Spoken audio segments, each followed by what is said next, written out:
સુરેન્દ્રનગર જિલ્લાના ધાંગધ્રા તાલુકાની અંદર આવેલ અતિ પ્રાચીન મંદિર એટલે શ્રી ફુલેશ્વર મહાદેવ મંદિર આવેલું છે, જેમાં આજે હું છેલ્લા 35 વર્ષથી અમારું ફેમિલી અહીંયા દાદાની સેવા પૂજા કરી રહ્યું છે।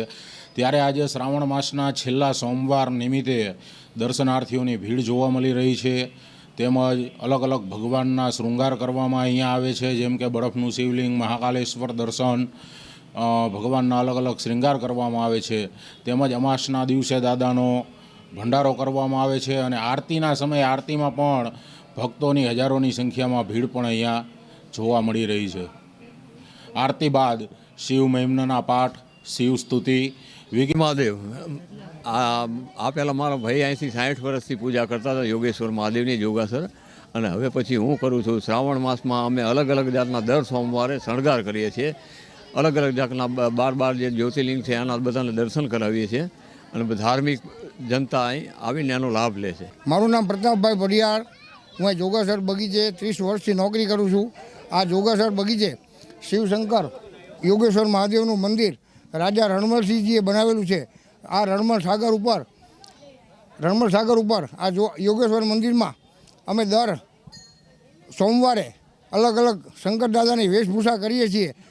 મહાકાળેશ્વર મહાકાળનો દાદાને રૂપ આપી અને દર્શનનો સર્વેને લાભ આપેલ છે અને દર્શનાર્થીઓ ઘણા બધા ખુશ છે અને ઘણા બધા ભક્તો દર્શન કરવા આવી રહ્યા છે। આ જોગાસર જોગીઓનું સ્થાન હતું એટલે આ જોગાસરનું નામ જોગાસર તરીકે પણ ઓળખાય છે। સાચું નામ આ તળાવનું રણમલસર સાગર છે। આશરે 200 વર્ષ પહેલાં રણમલસિંહ રાજાએ આ જોગાસર તળાવનું નિર્માણ કરેલું। પવિત્ર શ્રાવણ માસ ચાલી રહ્યો છે, એ દરમિયાન યોગેશ્વર મહાદેવ જે સ્ટેટ વખતનું આ મંદિર અને આજુબાજુના હરિભક્તો દ્વારા, બહેનો અને ભાઈઓ દ્વારા, સિનિયર સિટીઝનને હરવા ફરવાનું એક ઉત્તમ પ્રકારનું સ્થળ જે ડેવલપમેન્ટ થઈ રહ્યું છે। અને એની અંદર આ મહાદેવના મંદિરે આ શ્રાવણ માસમાં રોજ વિવિધ પ્રકારના ભગવાન શિવના શણગાર કરવામાં આવી રહ્યા છે।